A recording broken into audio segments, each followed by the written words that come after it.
cómo prevenir los mosquitos del dengue, ¿no? En algo tan pequeño como en una chapita o en una cucharita, basta con que haya una lluvia, se formen un pocito de agua, ya son lugares propicios para que se pueda desarrollar este mosquito. Porque ¿qué pasa si no tomamos la medicación adecuada? Porque muchas veces también nos pasa esto, ¿no? De que nos sentimos mejor y decimos, ya no necesito tomar y no termino. Pueden haber todavía microorganismos en muy baja cantidad que aparentemente no nos están afectando, pero en una segunda oportunidad ya ese medicamento no va a surgir el mismo efecto. Cuando vi por primera vez un parásito, que justamente fue el parásito de la malaria dentro de la gota de sangre, para mí fue fascinante, ¿no? El saber que en un glóbulo rojo tú puedes encontrar un microorganismo que te está causando daño, el saber que de repente un mosquito que tú lo ves tan pequeño, tan inofensivo, puede causarte la muerte porque te está transmitiendo una enfermedad, realmente a mí me causó mucha inquietud. Mucho impacto para usted, exacto, ¿no? Y eso hizo que yo quisiera seguir en esta línea, seguir en la investigación. Hola, nos encontramos en el Laboratorio de Medicina de Precisión de la Universidad Nacional Toribio Rodríguez de Mendoza de Amazonas, recientemente inaugurado y próximo a funcionar en beneficio de nuestra región. En este tercer episodio vamos a hablar sobre las herramientas moleculares para el diagnóstico y vigilancia de enfermedades infecciosas y metaxénicas. Asimismo, vamos a tratar temas importantes sobre cómo prevenir este tipo de enfermedades y asimismo cuáles son las principales herramientas que están trabajando en su diagnóstico. Así que acompáñennos en este importante episodio.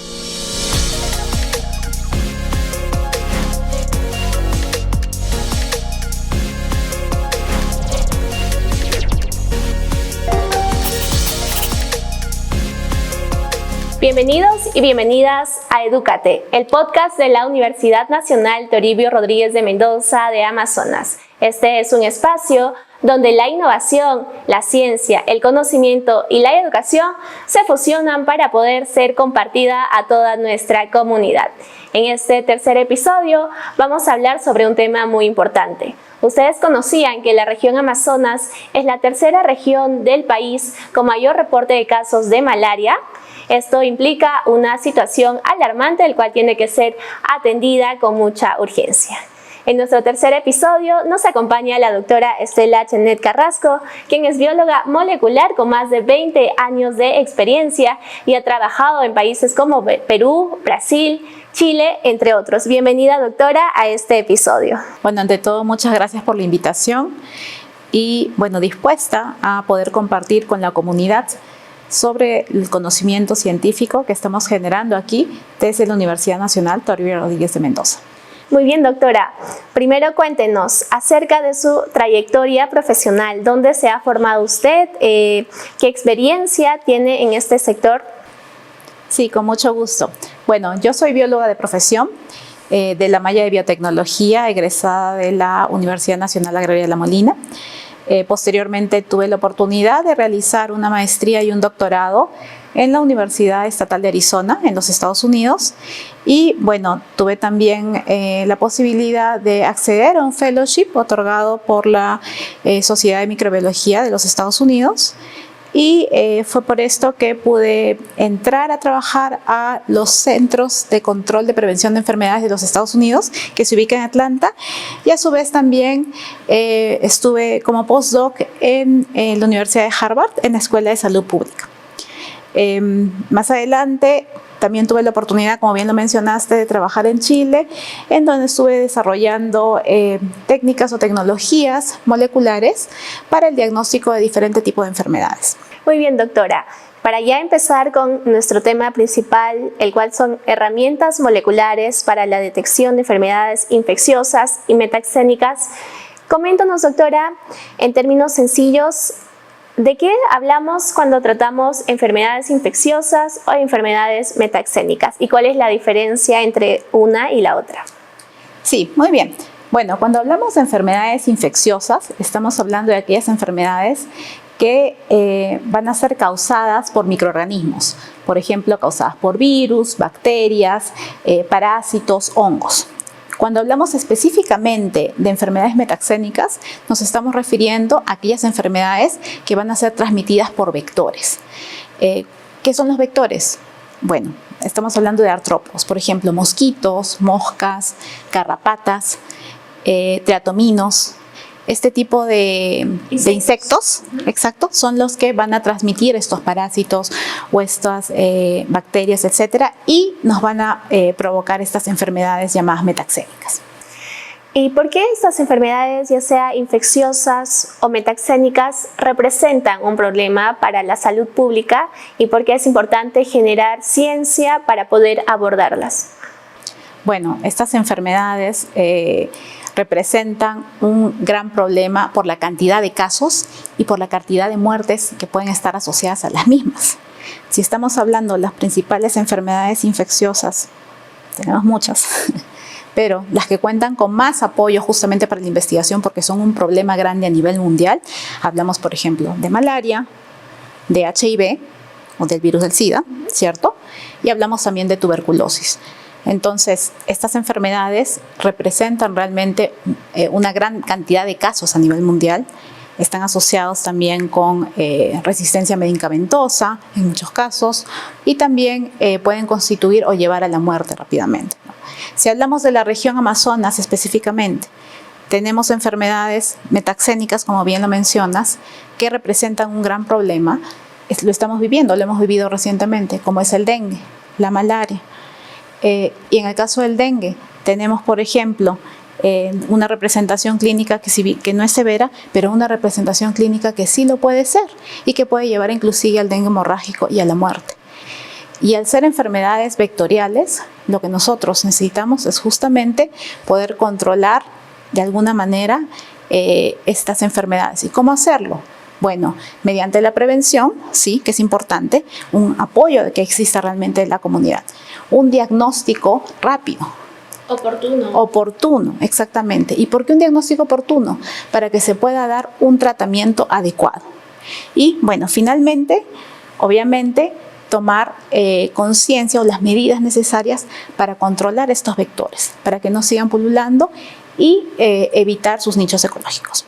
Como usted lo mencionó, doctora, creo que uno de los momentos más importantes para poder evitar cualquier tipo de consecuencia mortal con estas enfermedades se encuentra en la prevención y en el diagnóstico.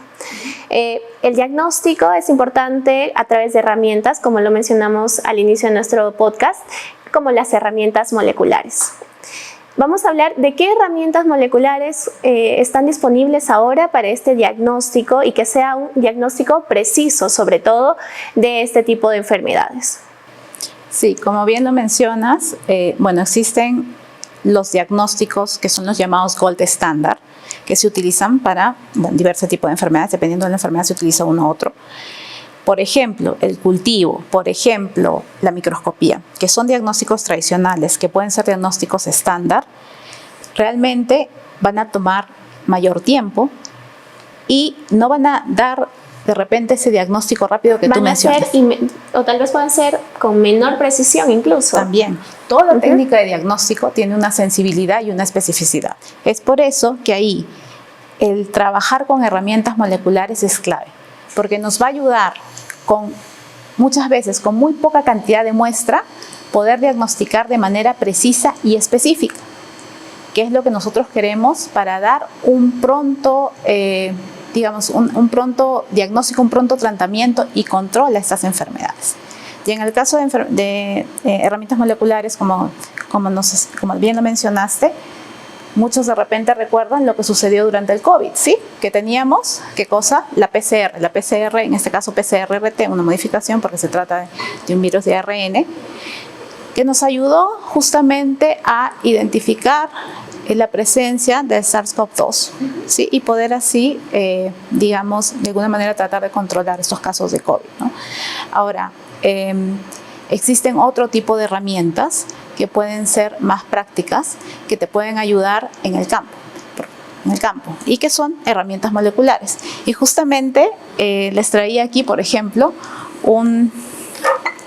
esta es una técnica molecular, pero una técnica molecular sencilla. Muchas veces cuando hablamos de técnicas moleculares, lo primero que imaginamos, y es correcto, son laboratorios altamente equipados, ¿sí? Infraestructura adecuada, personal altamente capacitado. Y es cierto, nosotros necesitamos esos centros de referencia para poder hacer un diagnóstico molecular adecuado, pero también podemos llevar un diagnóstico preciso y específico a otro tipo de escala, a lo que nosotros llamamos los POCTs o técnicas que puedan ser de punto de atención al paciente, que podamos ir, por ejemplo, a zonas inaccesibles y llevar estas técnicas moleculares, porque no podemos llevarnos el laboratorio completo, pero sí quizás un mini laboratorio para poder hacer un diagnóstico. Y solamente para mostrarle al público en general, por ejemplo, esta en realidad es como si fuera una mini PCR, vamos a decirlo así, o una modificación de la PCR, que se denomina LAMP, y que nos va a permitir poder identificar la presencia de un agente etiológico, vale decir de un microorganismo que esté causando una infección, simplemente por colorimetría, por cambio de color. No sé si se pueden apreciar de repente el cambio de color celeste, celeste más claro e incoloro, denotando así la presencia o no del organismo en cuestión. Entonces, existen sí técnicas moleculares que podemos utilizar en laboratorio y también en campo. Para poder ver el color, yo entiendo que se ocupa algún tipo de reactivo y de acuerdo al color que me va indicando es yo poder detectar si existe algún tipo de virus o algo en la sangre, porque imagino que se hace a través de análisis sanguíneo. Sí, justamente nosotros vamos a tener un mix, una reacción que vamos a poder llevar a campo y luego vamos a poder añadir la muestra. Pero que es algo clave, que cuando nosotros hablamos de técnicas moleculares inmediatamente pensamos de repente en este equipamiento y también en los reactivos que necesitan una cadena de frío, que es lo que estamos tratando justamente de desarrollar desde la Universidad Nacional Toribio Rodríguez de Mendoza, en asociación con el Instituto Nacional de Salud, en asociación con la Dirección Regional de Salud Amazonas, es poder tener estas herramientas portátiles con reactivos que no necesiten una cadena de frío, que sean liofilizados y que al momento nosotros podamos hidratarlos nuevamente y hacer uso para poder realizar diagnóstico, por ejemplo. Claro que sí, doctora. Y también es importante este tipo de herramientas que son mucho más prácticas porque lamentablemente la mayor incidencia de casos se da justamente en este sector de la región Amazonas o del país, el cual corresponde a la Amazonía, donde la gente también vive muchas veces en condiciones precarias, no hay una adecuada educación sobre cómo deberían ellos reservar, por ejemplo, sus recipientes de agua, que son básicamente, digamos, lo que atrae a este tipo de insectos como los aedes y todo ello, y que son lamentablemente los vectores de este tipo de enfermedades. Entonces yo considero que esta es una herramienta muy importante y que es importante que también que toda la comunidad tenga el conocimiento de ello. Y hablando de este tipo de herramientas moleculares, ¿qué tan equipado se encuentra la región Amazonas con este tipo de instrumentos o tecnologías? Sí, muy interesante tu pregunta y me vas a disculpar si me remonto un poco al momento de la pandemia. Antes que empezara la pandemia, estamos hablando 2019 más o menos, en la región no se realizaba ninguna prueba molecular para salud, en el caso de la salud. Sin embargo, la universidad contaba en ese momento con equipamiento molecular. Y dada la emergencia que hubo con COVID-19, es que se puso a disposición el equipamiento y la infraestructura para poder hacer frente a esta enfermedad. Y es así como esta herramienta o estas herramientas moleculares fueron transferidas al Laboratorio Referencial de la Dirección Regional de Salud Amazonas.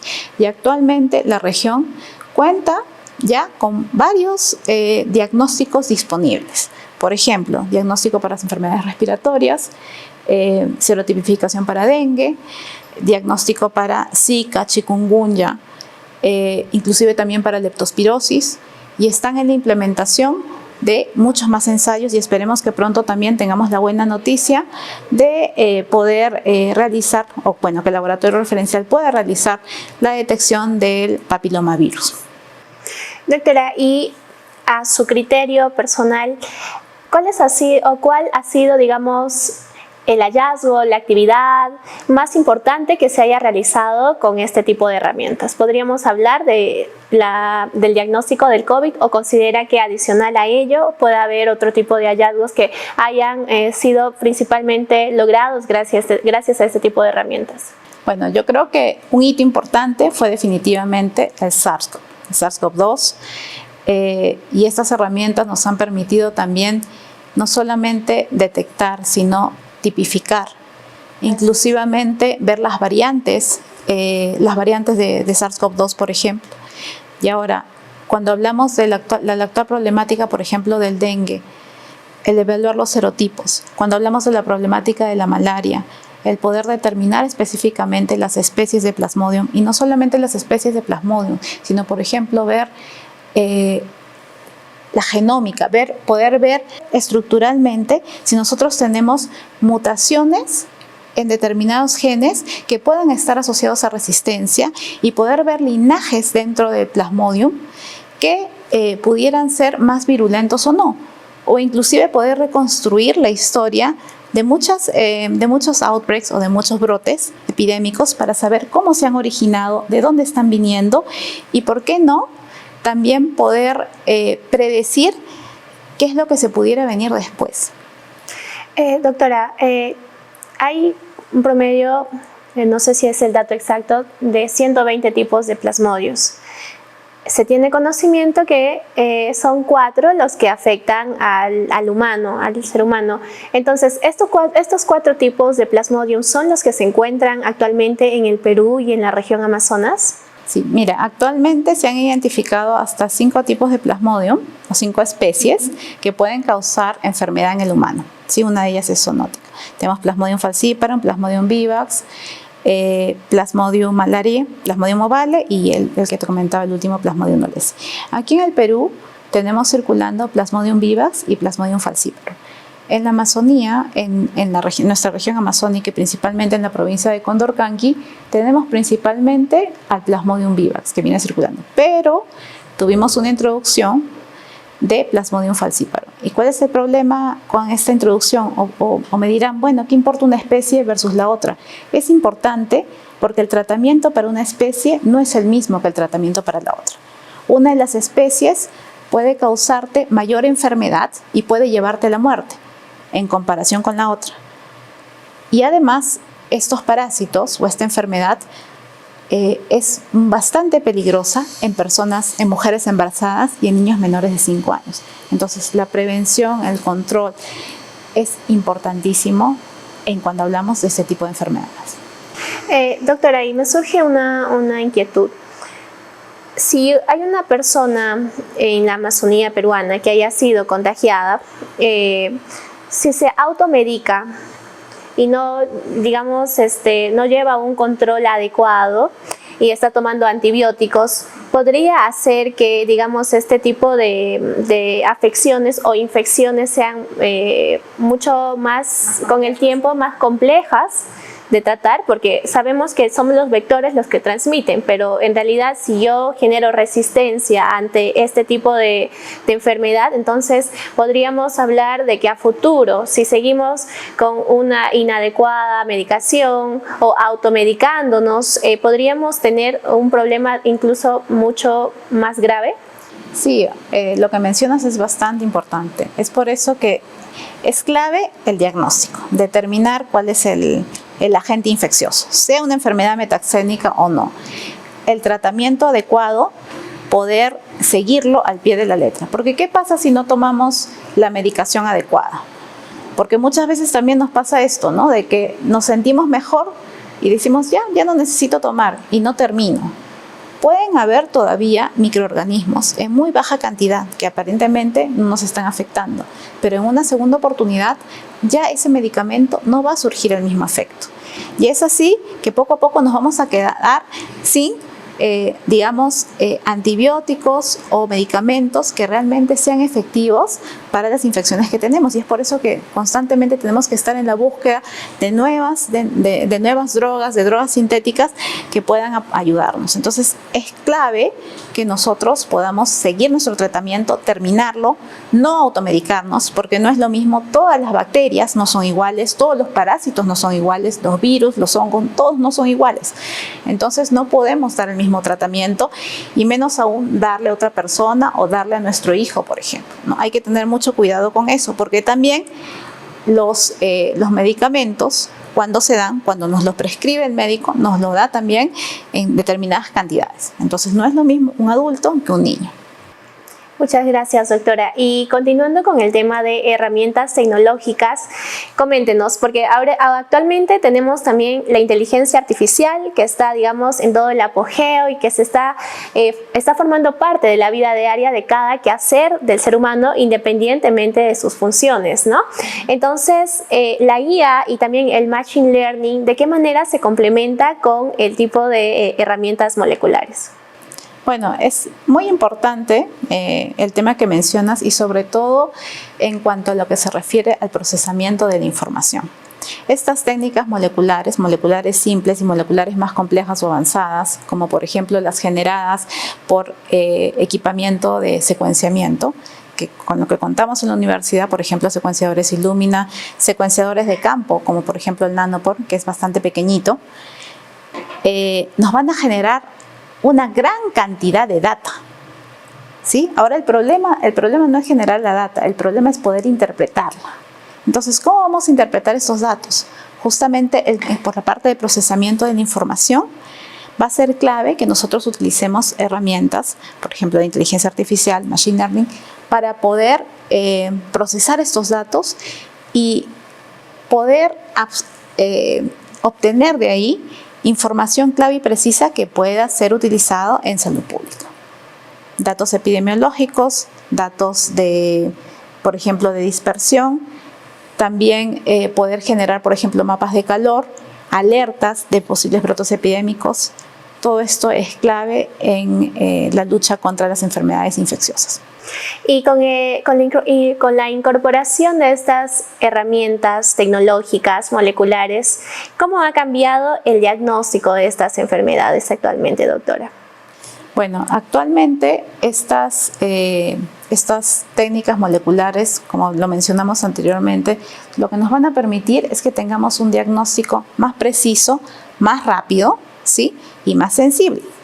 Pero también pensemos no en herramientas diagnósticas de rutina, sino también en herramientas que nos sirvan para la investigación o para la vigilancia. Herramientas que llamamos de uso masivo de high throughput, que nos van a permitir hacer el procesamiento de muchas muestras, como por ejemplo el equipo Luminex que ha adquirido la universidad y que nos permite procesar hasta 100 diferentes tipos de analitos en una sola muestra. Entonces imagínense, si nosotros hacemos una vigilancia constante en zonas como Condorcanqui o en otras provincias de Amazonas, podríamos darles información a las redes de salud y decirle qué es lo que está sucediendo con la población, qué es lo que estamos teniendo en estas muestras de los diferentes patógenos disponibles.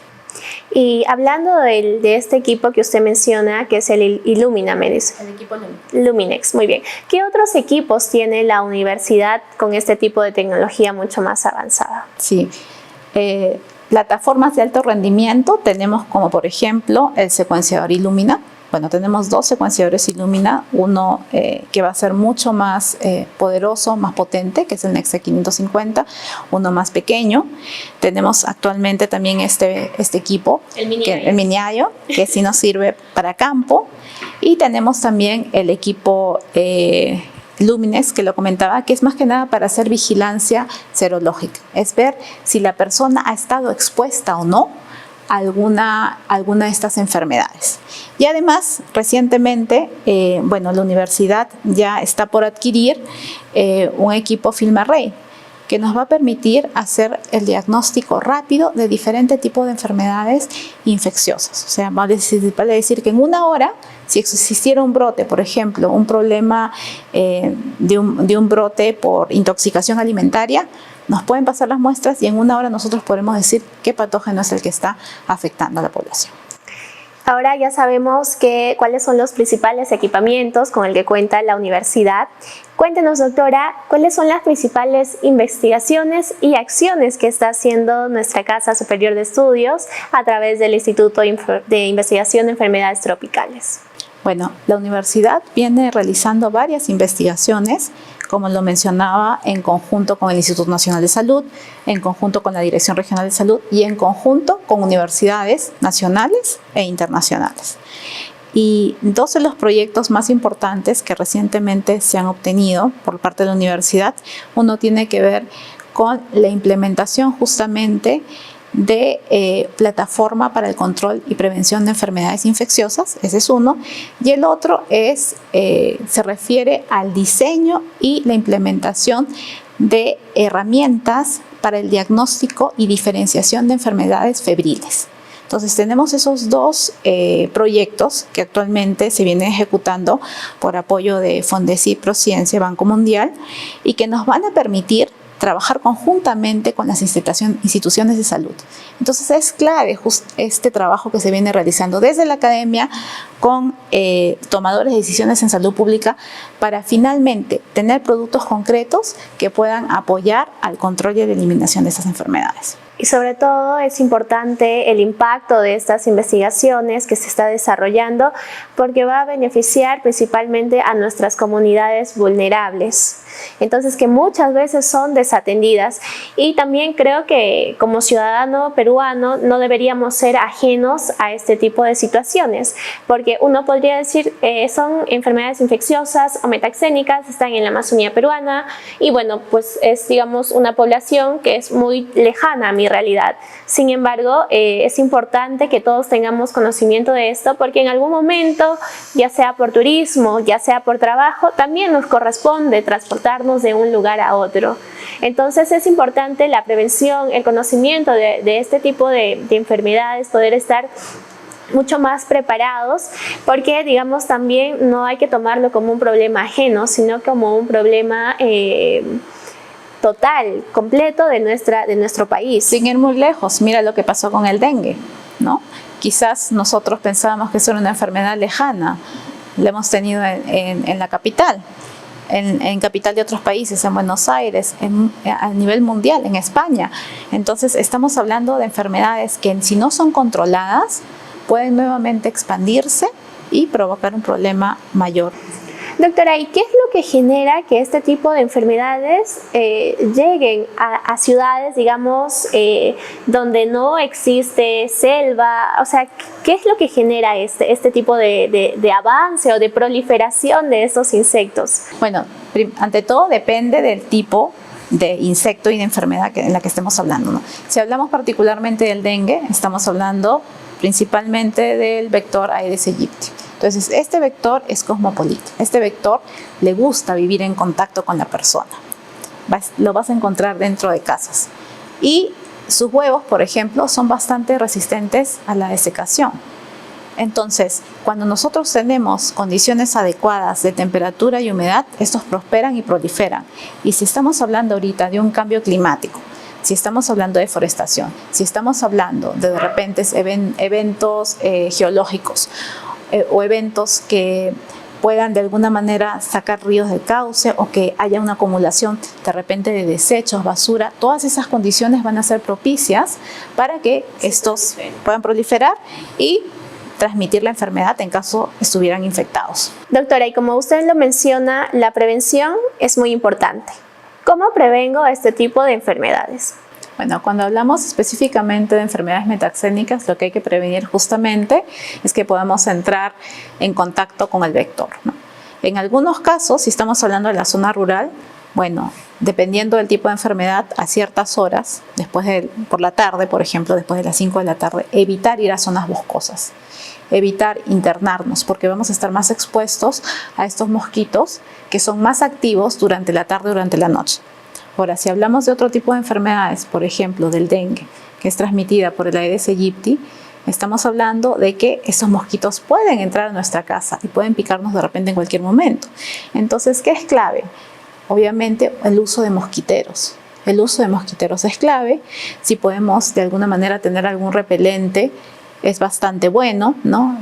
No sé si ustedes, a veces hay repelentes comerciales, no voy a decir la marca, pero sí lo que es clave es que nosotros podamos ver que tiene el compuesto DEET, 10%, DEET, 10% o 30% que nos pueda cubrir realmente y pueda prevenir para no ser picados. Obviamente en zonas rurales, en zonas alejadas de comunidades vulnerables, de repente no vamos a tener acceso a la compra de estos productos, pero sí se les proporciona, el ministerio les proporciona bednets o estos mosquiteros para que ellos puedan dormir dentro y así evitar ser picados, ¿no? Y tratar de cubrir de alguna manera sus ventanas.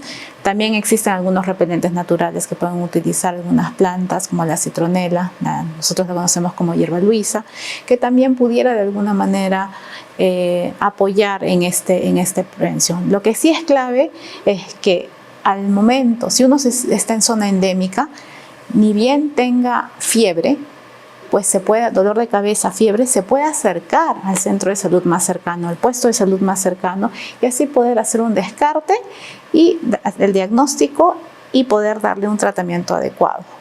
Por ejemplo, en el caso de dengue, diagnóstico rápido es clave para inmediatamente poder brindarle los fluidos que necesita y el paciente pueda no agravarse. Entonces es importante que la persona que esté en esta zona endémica, una sencilla fiebre, que podría decir, bueno, no es una fiebre, y paracetamol esto no. Y se me pasa. No, es importante de que sea un importante signo de alarma para que ellos puedan acudir a su centro de salud y poder detectar a tiempo si tiene algún tipo de enfermedad metaxémica. Exactamente. Y bueno, y hay bastante propaganda en los medios actualmente de cómo prevenir, digamos, los mosquitos del dengue, ¿no? Básico, si tenemos recipientes de agua que estén bien tapados, evitar la basura, porque en algo tan pequeño como en una chapita o en una cucharita, basta con que haya una lluvia, se formen un pocito de agua, ya son lugares propicios para que se pueda desarrollar este mosquito. Y bueno, ya adentrándonos un poquito más a la perspectiva personal, doctora, coméntenos, ¿qué le motivó a usted a ser una mujer científica, a estudiar más la ciencia, la biología molecular? Porque sabemos que anteriormente este tipo de campos eran dominados mayormente por hombres, pero del tener a una mujer científica como usted y de la talla que usted es de mucha inspiración, yo sé, para muchas niñas, mujeres de nuestro país. Pero cuéntenos, ¿qué le ha motivado a poder desarrollar este campo laboral en la ciencia, una mujer científica? Bueno, desde muy pequeña siempre me gustó la investigación y creo que una gran inspiración para mí fue mi padre. Mi padre es médico de profesión y creo que tenía la ilusión que yo lo fuera, pero nunca me gustó realmente el área de poder entrar al hospital, etcétera. Pero sí me interesaba mucho la parte de las enfermedades, me interesaba mucho el poder investigar, el saber cómo sucedían los procesos y el por qué. Siempre me incliné desde muy chica. Tuve, gracias a Dios, un buen orientador, fue mi padre, y progresivamente cuando entré a la carrera de biología me di cuenta realmente que hay un mundo para explorar. Y cuando vi por primera vez un parásito, que justamente fue el parásito de la malaria dentro de la gota de sangre, para mí fue fascinante, ¿no? El saber que en un glóbulo rojo tú puedes encontrar un microorganismo que te está causando daño, el saber que de repente un mosquito que tú lo ves tan pequeño, tan inofensivo, puede causarte la muerte porque te está transmitiendo una enfermedad, realmente a mí me causó mucha... mucha inquietud. Mucho impacto para usted, exacto, ¿no? Y eso hizo que yo quisiera seguir en esta línea, seguir en la investigación y poder entrar en este mundo, ¿no? Y yo realmente saludo que muchas niñas, muchas mujeres estén en este ámbito que es bastante complejo y que requiere de mucha tenacidad y mucho esfuerzo para seguir en el camino, ¿no? Y doctora, cuéntame también cómo una científica, una bióloga molecular, decidió venir y trabajar en la Universidad Nacional Toribio Rodríguez de Mendoza.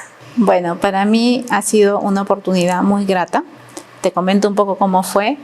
Esto se dio gracias a un fondo de reincorporación que fue propiciado por Fondesit, reincorporación de investigadores. Yo me encontraba en ese momento fuera del país. Me pareció una buena oportunidad. Fui invitada también por un investigador muy querido de aquí de la universidad, que es el doctor Juan Tejedo. Y al comentarme la universidad, al poder yo ver realmente la infraestructura con la que cuenta, el equipamiento, la calidad de personal humano, no lo dudé y me animé a participar y presentar este proyecto. Y bueno, se ganó el proyecto y ese fue el inicio para después mi incorporación a esta institución. Y ya, doctora, para cerrar, ¿cuál considera usted que es el futuro de la vigilancia y el control epidemiológico en nuestro país? Bueno, el futuro yo creo que va a ser importante que se fortalezca el sistema de salud pública y se den presupuestos adecuados para prevención, considerando la participación de la comunidad.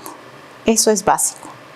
Desde el punto de vista de la región, yo soy bastante optimista porque creo que la universidad está haciendo algo que pocas instituciones realizan, que es el de capacity building, el de poder construir capacidades para la región y para transferir tecnología a quien lo necesita, en este caso a los actores de salud pública, y así formar buenos profesionales que puedan hacer frente a brotes epidémicos o emergencias en salud. Y eso lo está haciendo no solamente en la parte de formación, sino también con infraestructura adecuada, con equipamiento adecuado. Entonces, todos esos son factores claves que están llevando a que la región y a que la universidad se haya convertido en un líder en lo que es investigación científica e innovación. Muchísimas gracias, doctora. Entonces, hay un largo trabajo para realizar todavía en este sector de la vigilancia, control, monitoreo de este tipo de enfermedades metaxénicas e infecciosas. Yo quiero agradecerle, doctora, por habernos acompañado en este episodio, por haber estado con todos nosotros compartiendo sus conocimientos y felicitarla una vez más por toda la trayectoria que usted tiene y por todo el trabajo que se viene desarrollando en la Universidad Nacional Toribio Rodríguez de Mendoza. Muchas gracias. Muy bien, y a todos los que nos han acompañado hasta el final de nuestro tercer episodio, si les ha gustado este capítulo, los invitamos a poder compartirlo con sus amistades. No olviden seguirnos en nuestras redes sociales, estamos como Universidad Nacional Toribio Rodríguez de Mendoza de Amazonas. Nos vemos pronto en el siguiente episodio de Edúcate Podcast Toribiano.